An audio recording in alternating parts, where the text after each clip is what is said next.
અગોચરની યાત્રાના તમામ સાહસી ખોજી મિત્રોને હૃદયથી પ્રણામ.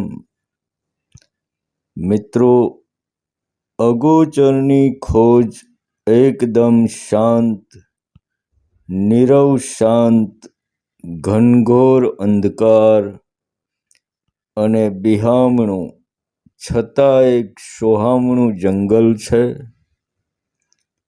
પણ છે મૂળ જંગલ.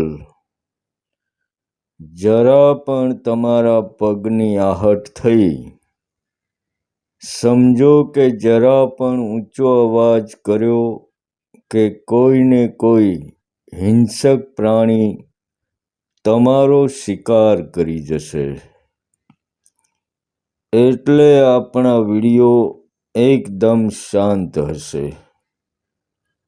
નિપટ ખોજી હશો તો જ અંત સુધી સાંભળી શકશો. તમારી દુનિયાનો જરા પણ કોલાહલ ત્યાં નહીં ચાલે. હું કોઈ રાજકીય નેતા કે વક્તા નથી. બસ મારા અંદરવાળાની મોજ મુજબ ચાલે છે બધું. તો આજે જેમણે પણ માનવતાની વાત કરી એવા મહાન લોકોને સલામ. એટલે જ આજે જેમ છે જેવું છે એવું કહી દેનારા ડાયોજનીઝનો ફોટો થંબનેલમાં રાખેલો છે. એક મહાન દાર્શનિક જેણે પૂરી જિંદગી પોતાની જાતને કૂતરા સાથે સરખાવી, છતાંય માનવતાની ઘણી વાતો કહી નાખી. ઘણીવાર લોકો ડાયોજનીઝને કૂતરો કહીને બોલાવતા તો રીતસર એ લોકોના બૂટ ઉપર પેશાબ કરી નાખતા અને કહેતા કે હા, હું કૂતરો છું, જુઓ હવે સમજ્યા ને. આવો મસ્ત અલગારી દાર્શનિક, છતાં મારી દ્રષ્ટિમાં આ બધા નક્કર સોના જેવા માણસો, જેમણે પોતાના વ્યક્તિત્વને લોકોની નજરમાં ઇંચભર પણ સાચવવાની કોશિશ નથી કરી. એના ઉપરથી તમે વિચારી જુઓ કે આટલી હિંમત છે તમારી વાલા પોતાની જ આબરૂની નીલામી કરવાની, તો તમે ટકી શકશો અગોચરની આલમમાં. અગોચરની યાત્રા એટલે ગાંડાની વણઝાર છે. એટલે આગળ કહ્યું કે સાહસી ખોજી મિત્રોને સલામ. જ્યારે મનુષ્ય જાતિની આંધળી દોટ એક કૂવામાં પડવા જઈ રહી હોય, ત્યારે સમાજનું દર્પણ બનવું અમુક લોકો માટે અનિવાર્ય બની જાય છે. અને આજે આપણે પણ એવી જ કંઈક વાત કરવી છે. એટલે જ ડાયોજનીઝ જેવા મહાન દાર્શનિકનો ફોટો રાખ્યો છે. ધાર્મિકતાના પાયા જ્યાં કાચા હોય ત્યાં તમે ગમે તેવા મહેલો ઊભા કરી દો, એનાથી શું ફરક પડે? પાયાની ઈંટો સદીઓથી કાચી રાખેલી છે. માણસની ધાર્મિકતામાં વર્ષો સુધી ચાલતી લાંબી યાત્રાઓ, એક ગુરુ બીજો ગુરુ, ગુરુઓની વણઝાર લગાવી દે અને છતાંય અંતે તો નિષ્ફળતા જ મળે. એનું કારણ શું છે? એનું થોડું મંથન કરવું જરૂરી છે. તો મિત્રો, મનુષ્યના ધાર્મિક વિકાસ માટે સતત ચિંતન મંથન કરતી આપણી ચેનલ મોજે દરિયાને લાઈક, સબસ્ક્રાઈબ અને સંબંધી તેમજ મિત્રોને પણ શેર કરશો એ નમ્ર વિનંતી. પહેલા કોઈ સંત યા ગુરુના આશ્રમમાં જતી ભીડ જોઈને મને પણ લાગતું હતું કે ચાલો ભાઈ, ત્યાં જઈને કંઈક તો લોકોમાં સારો બદલાવ આવતો હશે. પણ ધીરે ધીરે બાબાઓના જે કાંડ બહાર આવ્યા, પછી થયું કે ચાલો આપણે હવે સમય પાકી ગયો છે, કંઈક એવું કરીએ કે લોકોની યાત્રાઓ લાંબી ક્યાં થાય છે અને એમાં બુનિયાદી ભૂલ ક્યાં થઈ છે, એના વિશે કંઈક મંથન કરીએ. તો મિત્રો, કઈ સાધનાથી ક્યાં પહોંચી જવાય એ વાતો આપણે પછી કરીશું. પણ સાધનાઓ કરવાથી પણ કોઈ રિઝલ્ટ કેમ નથી મળતા એ મંથન આજે જરૂરી છે.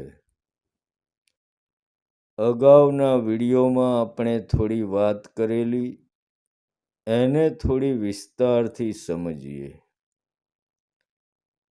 દુનિયાની કોઈ પણ ધાર્મિકતા લઈ લો, એમાં ભક્ત અને ભગવાન, ગુરુ અને શિષ્ય, આ બે વાત ઠૂંસીને તમારા મગજમાં ભરવામાં આવી છે.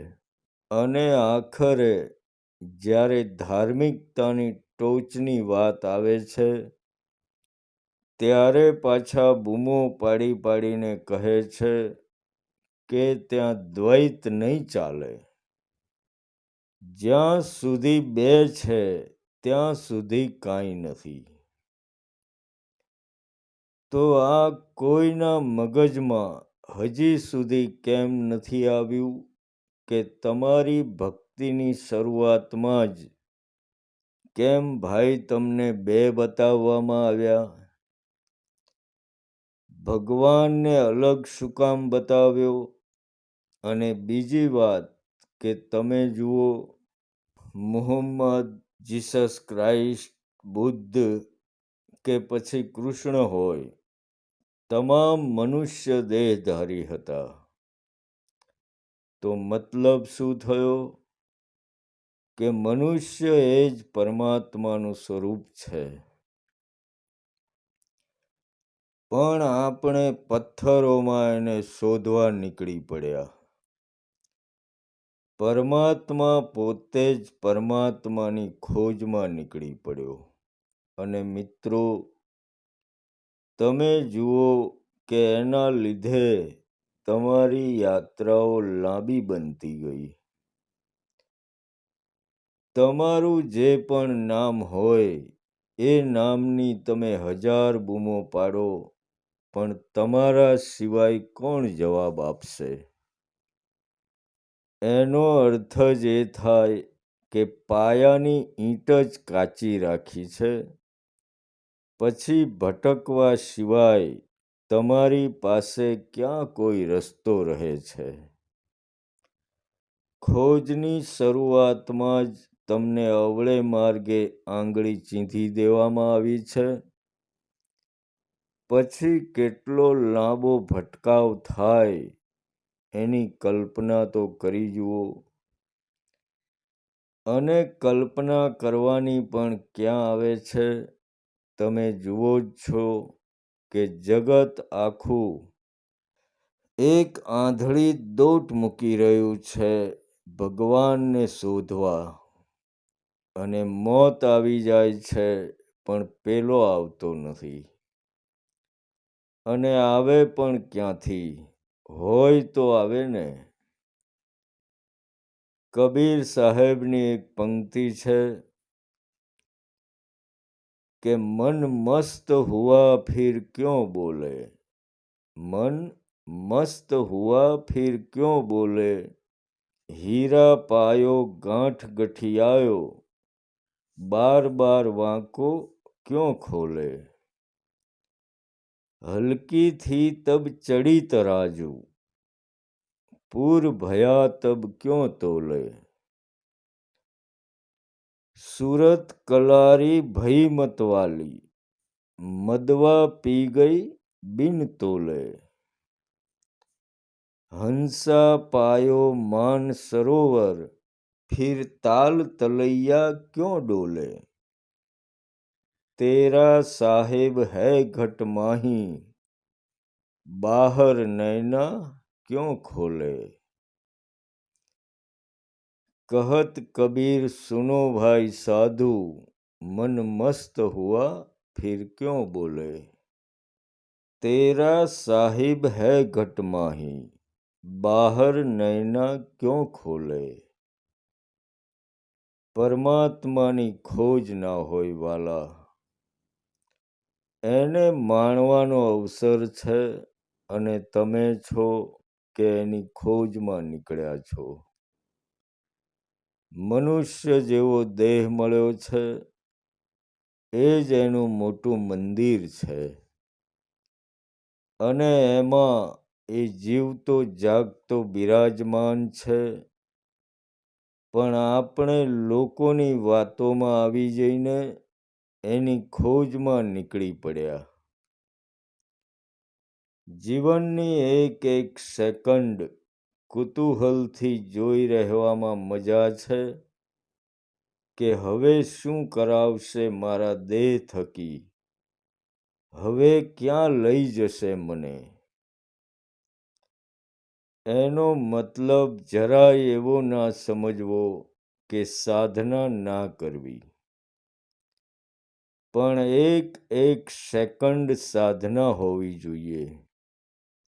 કોઈ નક્કી કરેલા સમયે ધ્યાનમાં બેસીને કલાક કાઢી નાખ્યો એનો કોઈ અર્થ નથી વાલા. એક એક સેકન્ડ તમારે ઇંતજાર હોવો જોઈએ કે હવે હું ખાલી થઈ ગયો છું, કોઈ પણ સેકન્ડ એ મારામાં ઉતરી શકે છે, મારે એની તૈયારી રાખવી પડશે. પણ પાયામાં જે બુનિયાદી ભૂલ કરેલી છે કે મનુષ્યને વામણો અને પરમાત્માને અઘરો અલગ કોઈ આકાશમાં બેઠેલો બતાવ્યો. એના કારણે આપણે મંદિરો, મસ્જિદો, ગુરુદ્વારાઓ અને ચર્ચો બાંધવામાંથી ઊંચા નથી આવ્યા. અને એ તમારા દેહમાં આવ્યો એ જ દશામાં મોત સમયે પાછો ચાલ્યો જાય છે. એ પણ નિરાશ થતો હશે કે મને આ ઓળખી ના શક્યો. હર સેકન્ડ, હર પળ તમારી સાથે રહ્યો છે. તમે જોજો કે અચાનક કોઈ અંગાર ઉપર તમારો પગ પડી ગયો ત્યારે તમને તો ખબર પણ નહોતી, એણે તમારી જાણ બહાર તમારો પગ ઊંચકી લીધેલો છે વાલા. હર સેકન્ડ એણે તમારી રક્ષા કરી છે. આ એટલા માટે કહું છું કે ધાર્મિકતાના પાયાની ઈંટ જે કાચી રાખી છે એને ભૂલી જાઓ અને બીજો કોઈ અન્ય પરમાત્માને શોધવા માટે કોશિશ ના કરો. માનવ દેહને પથ્થરથી પણ બદતર ગણીને તમને કોઈ પરમાત્મા નહીં મળે. મિત્રો, પથ્થરમાં પ્રાણ પૂરવાની ક્યાં જરૂર હતી? જીવતા પરમાત્માને તમે પથ્થર સમજવાનું બંધ કરો તો તમારે પથ્થરોમાં પ્રાણ પૂરવાની જરૂર નહીં પડે વાલા. અને તમારી આ યાત્રાઓ પણ ટૂંકી થઈ જશે. એક મોટી ભૂલ શરૂઆતમાં જ કરી છે, એને પહેલાં સુધારો. બહારની ખોજ હંમેશા તમારો ભટકાવ બનશે. અગાઉ પણ કહેલું કે આ પૃથ્વીના પોપડા ઉપર કોઈ એવો મહારથી નથી જે તમને ચોટલી પકડીને ચઢાવી શકે. બસ એક સેકન્ડમાં એને શોધવાની કોશિશ કરો. તમે જ્યાં પણ ઊભા છો ત્યાં જ પરમાત્મા છે. જીવનની ધારા જ્યાં પહેલેથી જ લખેલી જ છે, પછી શું ચિંતા છે તમને? બસ જીવે જાઓ. જેને જે લઈ જવું હોય લઈ જવા દો. તમારા ભાગ્યનું જે હશે કોઈ કદી લઈ નહીં શકે. એનો અર્થ જ એ થાય કે સંપૂર્ણ છોડી દો એના સહારે તમે પોતાની જાતને. જરા પણ તમને પોતાને બચાવીને રાખશો તો નહીં હાથ લાગે. જિંદગી આપીને જીવન લેવાની વાત છે વાલા. હા, પણ પછી તમારે કશું મેળવવાનું બાકી નહીં રહે. એની પણ નિપટ ગેરંટી છે. પરમાત્મા અઘરો નથી, પણ સસ્તો પણ નથી. પોતાને બચાવી રાખીને એને બાજુમાં બેસાડવો હશે એ નહીં બને વાલા. એટલે મારી તો વિનંતી છે કે મારા નાનકડા રૂમમાં આ વિડીયો બની રહ્યા છે, છતાં તમારા હૃદયના જો તાર ઝણઝણાવી દેતા હોય તો બસ તમે પણ ક્યાંય ભટક્યા વગર તમારા નાનકડા રૂમમાં એને આવવા મજબૂર કરી દો.